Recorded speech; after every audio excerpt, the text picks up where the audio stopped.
Welcome to Health Freedom Radio with Jessica Steele and Jordan Fisher. Whole health conversations to elevate your life, your health, your wealth, and your legacy. Learn with us, then share with others.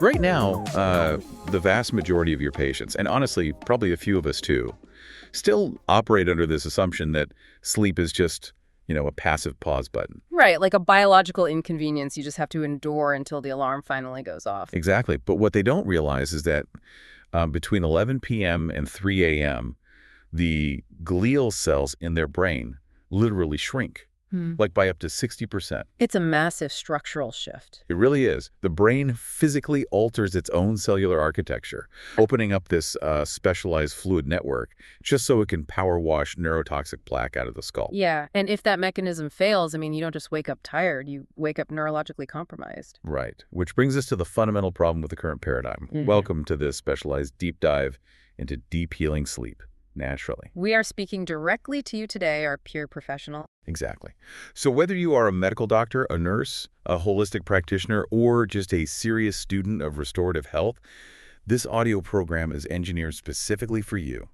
We are going way beyond basic sleep hygiene today. Way beyond. We're going to completely deconstruct the terrain code framework for sleep.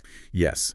But before we get into the clinical weeds, I actually have a personal note to share from Dr. Tia Jolie Phillips, who is, the architect of this whole framework. God, that's great. Yeah, she wrote this specifically for you, the practitioner listening right now.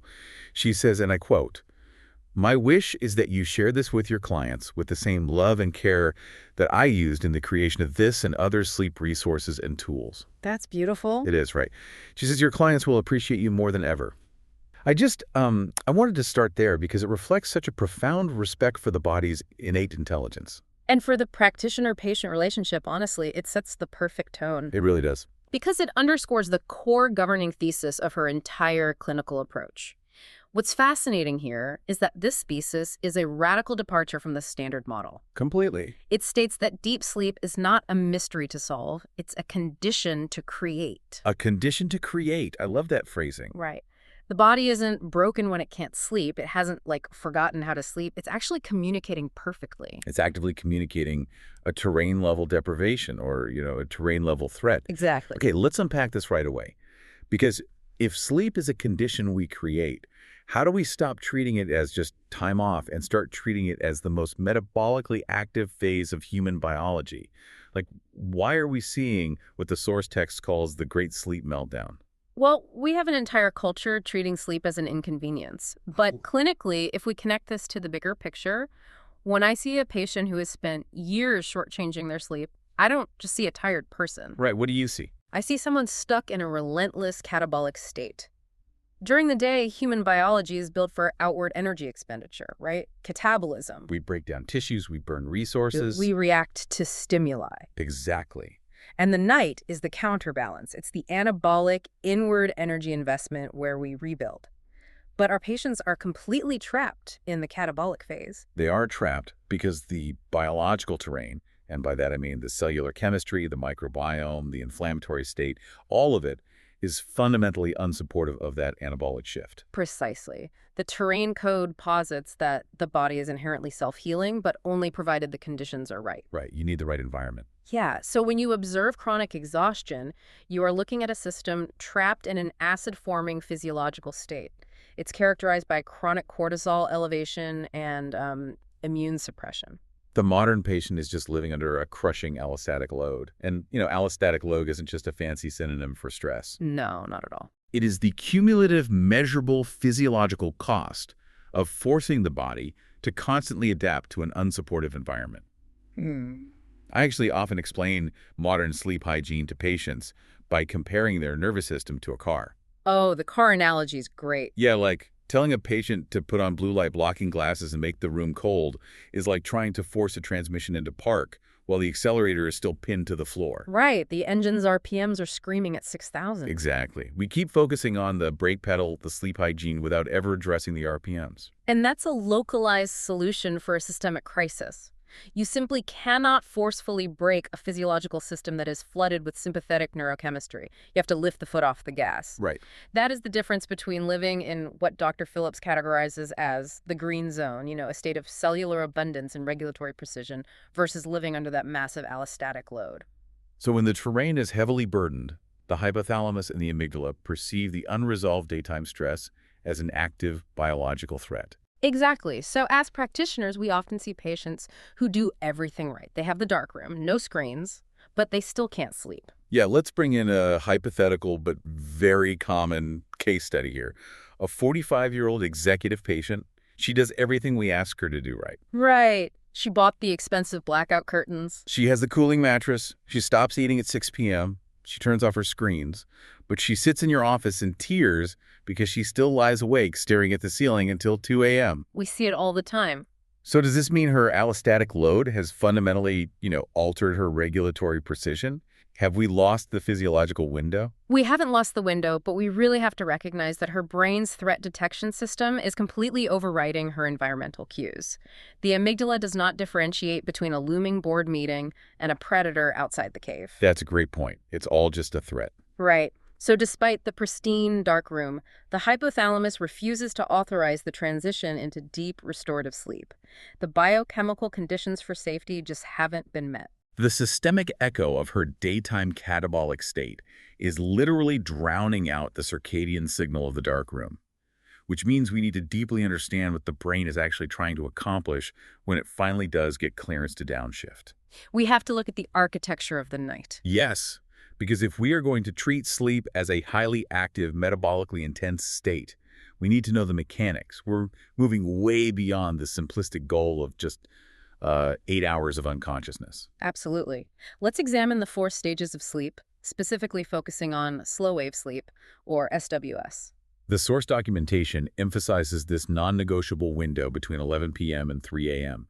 Clinically, what is happening in that specific 4-hour block? So that specific block is governed by the circadian rhythm, which is driven by the suprachiasmatic nucleus. During the first half of the biological night, healthy sleep architecture concentrates the deepest stage of non-REM sleep. Right, slow-wave sleep. Exactly. This is the heavy lifting phase of human recovery. The pituitary gland releases the vast majority of its human growth hormone during this window. Cellular repair from the day's oxidative stress peaks. But the most critical function, the one that really dictates cognitive longevity, is the brain's nightly bath. Yes, the glymphatic system. When I first read Macon Niedergaard's research on this from, a little over a decade ago, it completely changed my clinical perspective. Yeah. Here's where it gets really interesting.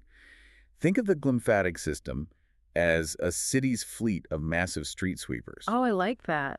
But those sweepers can only operate when the traffic, meaning the conscious thought, the active neurological firing, the sensory processing, is completely cleared off the roads. And the mechanical reality of how this happens is just astounding. During slow-wave sleep, the brain's glial cells actually shrink. Really? The cells themselves physically change size? Yeah, they literally shrink. The interstitial space, the physical gap between the neural cells expands by up to 60%. Wow, 60%. It's massive. This structural shift creates a pressure gradient. It allows cerebrospinal fluid to rush in from the subarachnoid space and literally flush neurotoxic byproducts out of the brain tissue. We are talking about clearing amyloid beta, tau proteins, and metabolic waste, moving it all into the peripheral lymphatic system for elimination. Exactly. And the research even points out that lateral sleep posture, so sleeping on your side, actually optimizes this exact fluid flow. That structural expansion of 60% is what practitioners really need to visualize. It highlights how sleep is essentially a fluid dynamics operation. It really is. But here's the trap I see patients fall into constantly. They tell me, I sleep for 8 solid hours every night. But when we dig in, they are having 2 glasses of heavy red wine right before bed, or they're taking a heavy pharmaceutical sedative. Right, so they are unconscious. Exactly, they are unconscious. But why does that unconscious patient wake up with profound brain fog and systemic lethargy? Because sedation is not architecture. It's just not. Sedatives, particularly benzodiazepines and alcohol, are notorious for suppressing REM sleep and fundamentally fracturing slow-wave sleep. So the brain is chemically anesthetized, sure. The patient is unresponsive to the environment. Right, but because the brain is not progressing naturally through those deep delta wave frequencies, That 60% interstitial expansion doesn't fully trigger. The aquaporin 4 water channels on the astrocytes just don't fully open. So the pump never turns on. Precisely. The pump fails. So the patient wakes up after 8 hours of chemical unconsciousness, but the neurotoxic byproducts from the previous day's metabolic activity are literally still sitting in their neural tissue. The traffic was stopped, but the street sweepers never came out. That's exactly it. And this reframes our entire diagnostic approach to symptoms. In the terrain code framework, a symptom is not a localized disease, it is a signal. So if a patient wakes up with a restless body, we shouldn't just be looking at the legs. We need to read the signal. Right. A restless body at night is a blaring alarm of mineral depletion. It's often magnesium insufficiency or poor venous return from a sedentary daytime posture. It's the neuromuscular terrain crying out for resources, isn't it? Yeah, it's creating microcontractions that send afferent signals back to the brain, constantly pulling the patient out of slow-wave sleep. And we also have to decode the timing of the disruption. The sources synthesize physiological science with traditional Chinese medicine, or TCM, which is incredibly useful for pattern recognition. It really is. Take the classic 1 to 3 a.m. wake-up. I see this constantly. Oh, all the time. Yeah. The patient falls asleep fine, but pops awake at 2 a.m., wide-eyed, heart racing. In the TCM framework, the 1 to 3 a.m. window is the liver meridian peak. If we translate that into functional physiology, it correlates flawlessly with hepatic metabolism and glycogen storage. Okay, so if a patient consumed alcohol or a heavy late meal, their liver is working overtime to metabolize those toxins or stabilize blood sugar. Let's trace that blood sugar drop. Let's do it. They get a nocturnal hypoglycemic dip because the liver's glycogen stores are depleted or just functioning poorly. Right, and the brain senses a drop in glucose, panics, and signals the adrenal glands to dump adrenaline and cortisol to initiate gluconeogenesis. So the patient isn't waking up because they aren't tired. They're waking up because their brain thinks they're starving to death. That is the exact mechanism. The resulting chemical cascade of catecholamines jolts the brain right into a sympathetic state. And what about the 3 to 5 a.m. wake up? Well, in TCM, that's the lung meridian. But in Western physiological terms, we are often looking at a dysregulated cortisol awakening response. The body is preemptively initiating the stress response. Yeah, a massive cortisol surge hours before the sun even comes up. It can also signal unresolved grief, respiratory tension, or sleep apnea, where dropping oxygen saturation triggers an emergency arousal. Which brings us to a massive clinical pivot.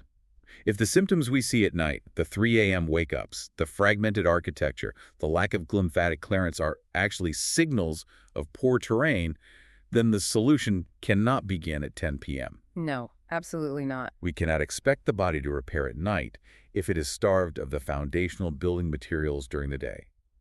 It is like hiring an elite construction crew for the night shift, but failing to deliver the bricks and the mortar during the day. You just get a crew standing around in the dark. Exactly. This is where we must address the daytime foundation, specifically foundational nutrient repletion.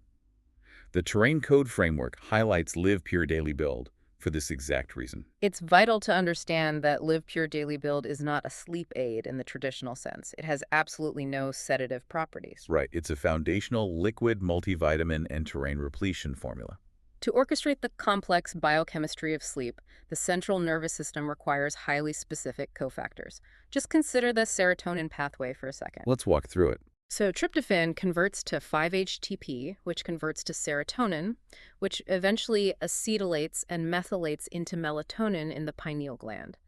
That entire biochemical assembly line is highly dependent on B vitamin cofactors. Specifically P5P, the active form of B6, right? Right. As well as folate and B12. Exactly. So if the patient has genetic variations like an MTHFR polymorphism and they are deficient in those active methylated B vitamins, the assembly line just grinds to a halt. You can give them all the precursors in the world, but if they lack the enzymatic cofactors provided by a robust, bioavailable formula like Live Pure Daily Build, they just will not synthesize adequate melatonin. Furthermore, Daily Build provides the trace minerals, the broad-spectrum amino acid blends, and the antioxidant reserves to neutralize daytime oxidative stress. If the daytime terrain is depleted of these raw materials, the body is operating in a state of biological scarcity.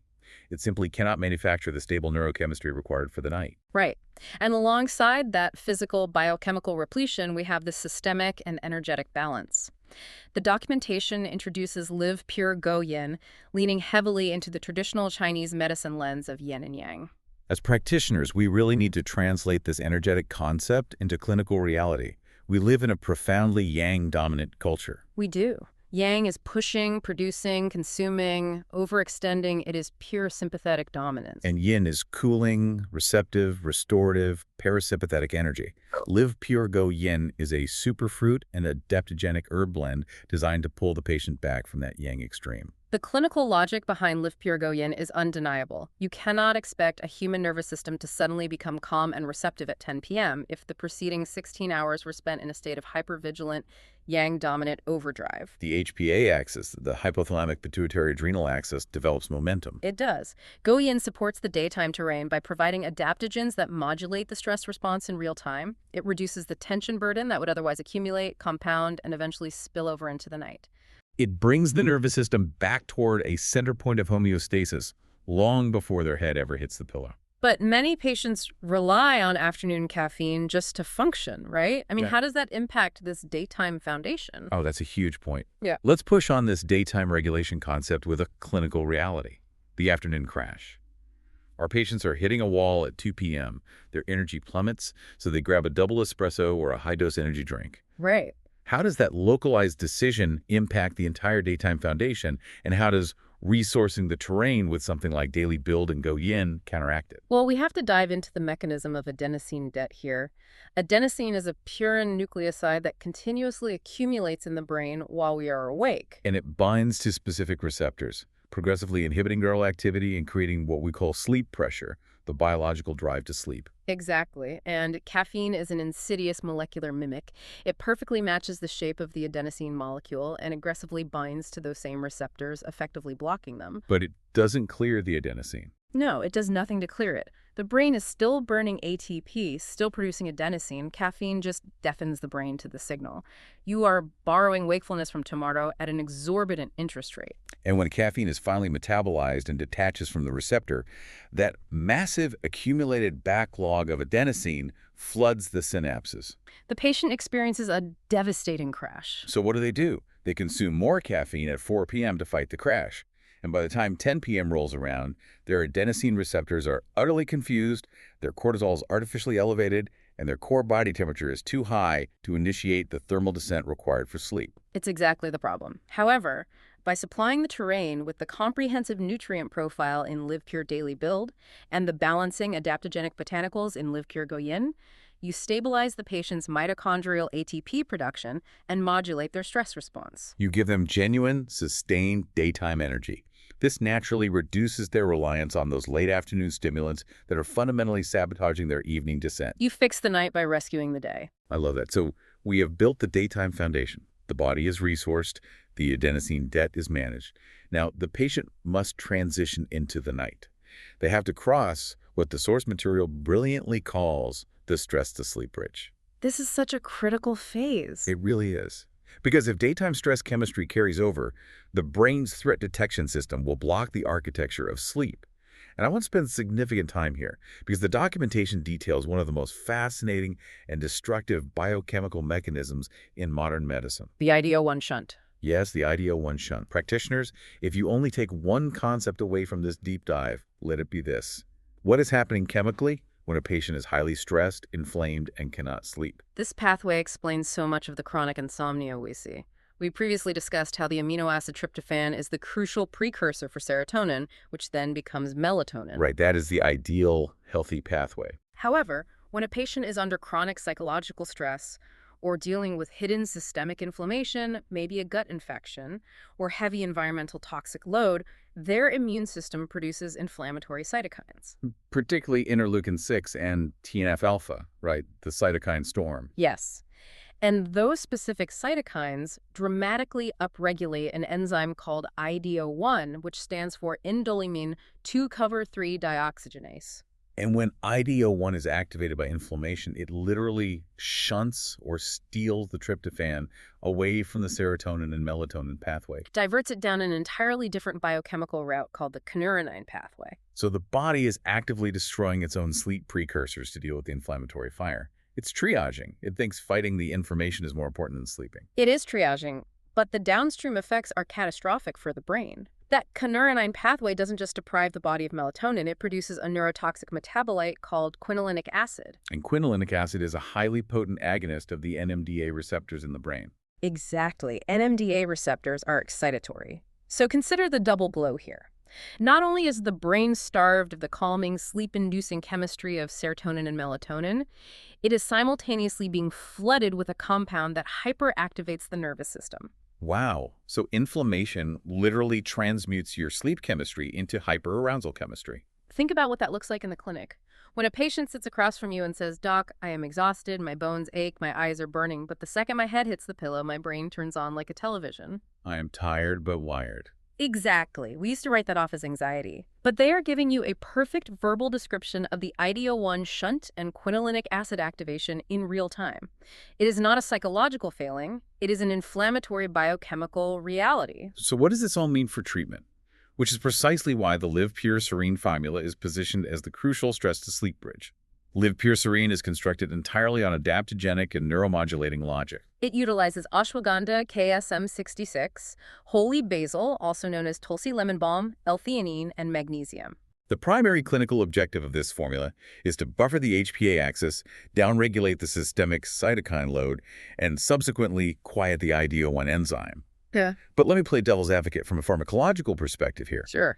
If a patient is wired and their NMDA receptors are firing, and we give them an adaptogen like the KSM66 extract of ashwagandha, isn't an adaptogen just another way to suppress the nervous system? Like, how is this different from prescribing a mild benzodiazepine? The distinction is vital for practitioners to grasp. Adaptogens do not force suppression. Right. A sedative binds to a receptor and forces an inhibitory action, completely regardless of the body's actual needs. It is a biological override. An adaptogen, particularly a highly researched full-spectrum extract like KSM66, modulates the terrain. It acts bilaterally. Yes, it helps the body metabolize and clear excess cortisol, blunting the threat response. It doesn't drug the patient into sleep. It signals to the immune system and the adrenal glands that the threat has passed. So Live Pure Serene helps the body stop defending itself against perceived phantom threats, gently bridging the gap from sympathetic activation to parasympathetic rest. And it pairs that adaptogenic route with L-theanine. L-theanine is fascinating because it is an amino acid that can cross the blood-brain barrier and directly stimulate the production of alpha brain waves. Alpha waves are the frequency of relaxed, effortless alertness. Right. It's the state of mind you have when reading a good book or meditating. Exactly. Then you add lemon balm, which has a distinct mechanism of action. It inhibits the enzyme GABA transaminase. By preventing the breakdown of GABA, it naturally elevates the brain's primary inhibitory neurotransmitter. You are literally building a neurochemical off-ramp. But we must caution our peers. You cannot simply prescribe Live Pure Serene and ignore the behavioral transition. The art of closing the day is a biological imperative. The amygdala must be given behavioral proof of safety. If a patient takes Serene but continues to scroll through stressful work emails or watch combative news coverage at 10 p.m., they are sending conflicting signals. The botanical formula is whispering safety, while the visual cortex is screaming predator. This is where the source material emphasizes emotional downshifting. The vagus nerve needs physical and psychological stimulation to activate the parasympathetic branch. Practices like journaling are incredibly effective because they externalize unresolved cognitive loops. If a problem is written down, the brain no longer has to allocate working memory to keep it active, which stops it from cycling during the transition to stage 1 sleep. The literature also points to physical interventions, like a warm bath 1 to 2 hours before bed. This seems counterintuitive, as we know the body needs to be cool to sleep. It does seem odd at first. But immersing the body in warm water artificially raises the core temperature, bringing blood to the surface of the skin. When the patient gets out of the bath, they experience a rapid, pronounced thermal descent as the body sheds that heat. And that sharp drop in core body temperature is one of the primary hardwired biological triggers for sleep onset. I love equating that physical descent of core temperature and the accompanying muscle relaxation to a high-powered computer's cooling fan. That's a perfect analogy. When you close the laptop, you hear the fan spin down, the drive stops whirring, and the system physically quiets before entering deep sleep mode. The human body requires the exact same physical downshift. And that brings us directly into the physical environment where this all takes place, the sleep sanctuary. We have to train our patients to view their bedroom not just as a room with a mattress, but as a highly tuned biological instrument. It is the incubator for recovery. The physical body and its immediate environment must signal profound safety. The sanctuary must be cool. The literature consistently points to an ideal ambient temperature between 60 and 67 degrees Fahrenheit. This prevents the body from having to expend energy thermoregulating, and it must be absolutely dark. Practitioners need to understand that the skin and the eyes have photoreceptors that are incredibly sensitive. Even a sliver of light from a street lamp hitting the retina through closed eyelids can suppress the pineal gland's melatonin production. And let's discuss air quality, because the data in the terrain code documentation regarding this is just staggering. We all sleep in these modern, highly insulated, hermetically sealed houses. We replace old, drafty windows with double-pane glass. We close the bedroom door for privacy, and then two humans, and maybe a dog, lie in that sealed box and exhale carbon dioxide for 8 hours. The hypercapnia, the elevated carbon dioxide in the blood, is a hidden epidemic in modern bedrooms. Experimental studies show that sealed bedrooms can easily reach CO2 levels of 1,300 to 3,000 parts per million by 3 a.m. Wait, 3,000? Yes. To put that in perspective, the optimal target for human restoration where the brain feels safe is below 800 parts per million. Think about the physiology of that. When ambient CO2 rises to 2,500 parts per million, the Bohr effect is altered. The ambient air is no longer effectively renewing the breath. The patient's blood pH begins to drop, becoming slightly more acidic. And the central chemoreceptors in the medulla sense this rising CO2 and trigger a panic response. The heart rate increases. Heart rate variability plummets. The body has to work harder just to oxygenate tissue. And most critically, the brain pulls the patient out of deep, slow-wave sleep into a lighter stage of sleep to ensure they keep breathing. They wake up exhausted, blaming their mattress, when the reality is they were suffocating on their own exhaust. The simplest, most profoundly effective intervention: crack a window, open an interior door, keep the air moving. Once the environment is tuned, we must tune the physical body's relaxation response. The musculoskeletal system must surrender. This brings us to a critical terrain support tool, Live Pure Calcium K+. The sources refer to this liquid mineral formulation as Mineral Calm. It delivers calcium, magnesium, vitamin K2, and vitamin D. But I can anticipate the pushback from our peers here. Right. A lot of practitioners hear calcium supplement and immediately think bone density protocol for osteopenia. Exactly. Why on earth is a calcium formula being positioned as bedtime terrain support for sleep? Because we need to look beyond the skeletal system and focus on the sarcoplasmic reticulum and the neuromuscular junction. Minerals work as an interconnected electrical network. Yes, calcium provides the structural matrix for bones. But in the context of the nervous system, calcium ions are the primary messengers that mediate nerve signaling and the actual contraction-relaxation cycles of the musculature. When a nerve impulse reaches a muscle, calcium floods the muscle fiber to initiate the contraction. But the crucial part is what happens next. To relax that muscle, the calcium must be pumped back out, and that pump is entirely dependent on magnesium. Magnesium is nature's ultimate neuromuscular gatekeeper.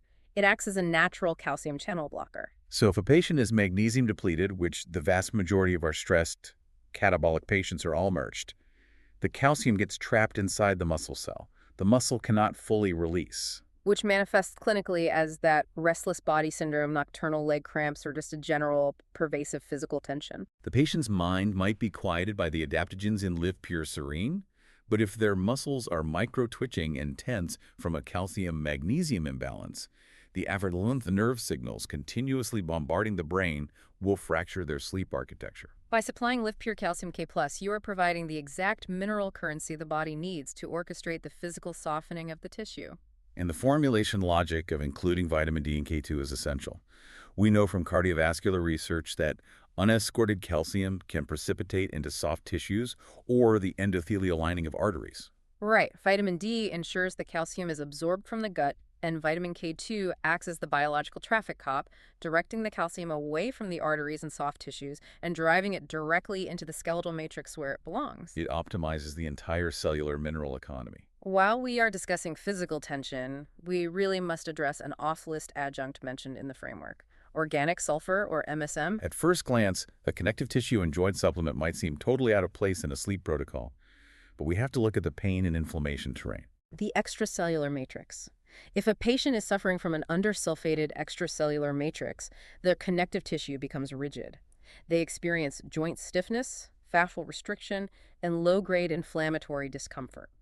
Sulfur is a required substrate for the synthesis of glycosaminoglycans and collagen. Without it, the structural integrity of the joint capsule degrades. And from a neurological perspective, that degraded joint is constantly releasing substance P and other inflammatory mediators. These nociceptive or pain-related signals travel up the spinal cord. The brain receives a constant stream of low-grade threat signals. The body cannot and will not surrender into the deep, paralyzing vulnerability of slow-wave sleep if it is structurally guarding against physical pain every time the patient rolls over in bed. MSM supports the matrix terrain. It provides the sulfur donors needed for glutathione production, lowering systemic inflammation, and indirectly allowing the body to stay asleep by silencing those nociceptive alarms. It all comes back to the terrain. Every seemingly isolated symptom is connected, which leads us to the final barriers to deep sleep: the internal toxic burden and the actual biological signaling of the sleep architecture itself. Let's tackle the elimination terrain first. The source documents list Live Pure Cleanse and Live Pure Daily Detox as indirect but absolutely vital sleep tools. We discussed earlier how the night is a clearance window, particularly the liver's profound metabolic activity between 1 and 3 a.m. Consider the physiology of a stagnant elimination system. If a patient has severe constipation or a heavy toxic burden from environmental exposure, their body remains in a constant state of low-grade immunological vigilance. Intrahepatic recirculation is a massive issue here. The liver successfully packages a toxin in a bile, sends it to the gut for elimination, but because the bowels aren't moving, the toxin is reabsorbed through the intestinal wall back into the bloodstream. The liver has to process the exact same toxin a second, third, or fourth time. The physiological workload on the hepatic system becomes immense. Live Pure Daily Detox is formulated to support the Phase 1, Phase 2, and Phase 3 detoxification pathways of the liver, the gastrointestinal tract, the lungs, and the kidneys. It provides the botanical and nutrient support to ensure that when the liver biotransforms a toxin, it is safely escorted out of the body. And then Live Pure Cleanse offers targeted, short-term elimination support to clear out the gastrointestinal backlog. If the liver is overwhelmed, dealing with an immense toxic burden from a stagnant gut, it simply cannot efficiently process the normal metabolic waste of the day. The sheer physiological effort required keeps the autonomic nervous system elevated, and the sleep architecture remains shallow. You literally have to take out the physiological trash so the body can rest. And finally, after we have addressed every layer of the terrain, we arrive at the top of the product hierarchy, the direct sleep architecture support. Live Pure Sleep Trim. If we have successfully built the daytime foundation with Daily Build and Go Yin, bridged the stress gap with Serene, softened the muscles with Calcium K+, and cleared the detox pathways, Sleep Trim acts as the maestro that conducts the actual symphony of the night. Sleep Trim is designed to address both circadian signaling and sleep maintenance. It is a highly specific orchestration. It contains an extended-release melatonin blend to signal the biological night, paired with L-theanine and passion flower for mental quieting, and magnesium, chamomile, and L-glycine for physical softening. I really want to zero in on the pharmacokinetics of that extended-release technology. We see patients taking 10, sometimes 20 milligrams of immediate-release melatonin they bought at the grocery store. It hits their bloodstream like a freight train. Why does Sleep Trim utilize a microencapsulated extended-release delivery system instead of that massive bolus dose? Because a massive, immediate upfront dose is a biological insult. It completely ignores chronobiology. The human pineal gland does not just dump its entire reserve of melatonin at 10 p.m. and shut off. Right. It secretes it in a steady, sustained curve that lasts throughout the darkness window, peaking in the middle of the night and slowly tapering off before dawn. When a patient takes a massive immediate release dose, their blood levels spike unnaturally high and then crash a few hours later. Which perfectly explains why they can fall asleep instantly, but suffer from fragmented sleep maintenance.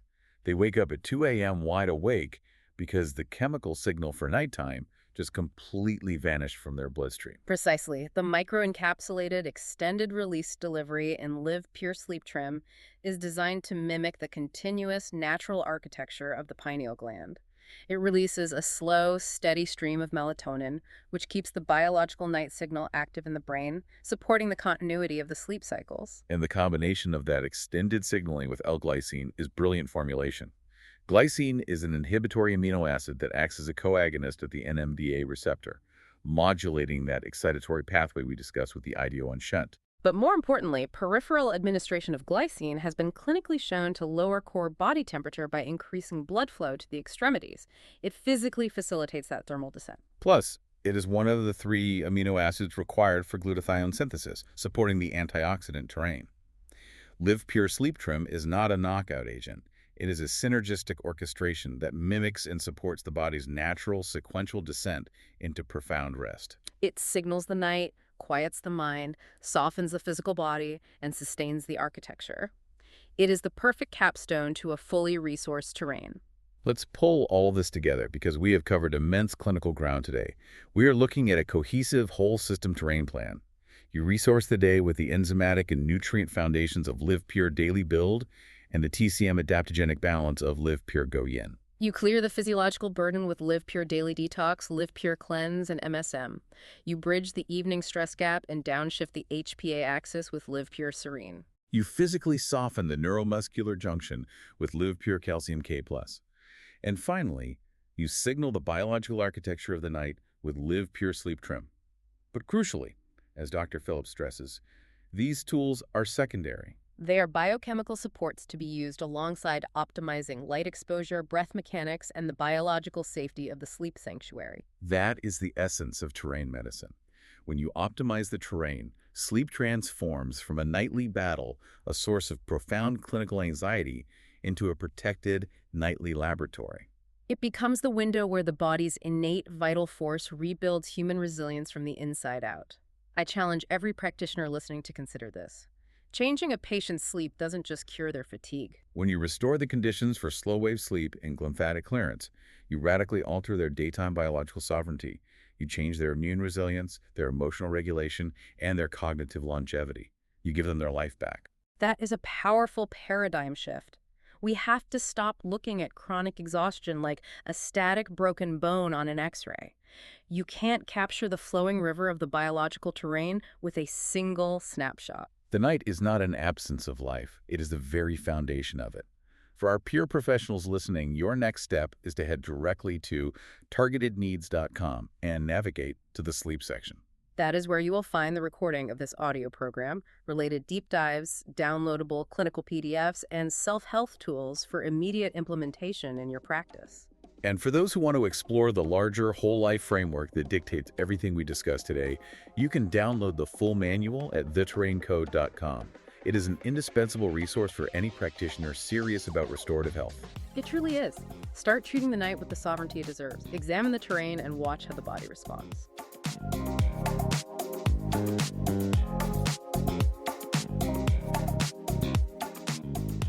Thanks for listening to Health Freedom Radio with Jessica Steele and Jordan Fisher. We're glad you joined us, and we hope you enjoyed today's show. We'll leave you with this. Your future is yours to own, and we're here to run with you every step of the way. Let's build it together. Subscribe, stay connected, and share this with someone who's ready to level up their life.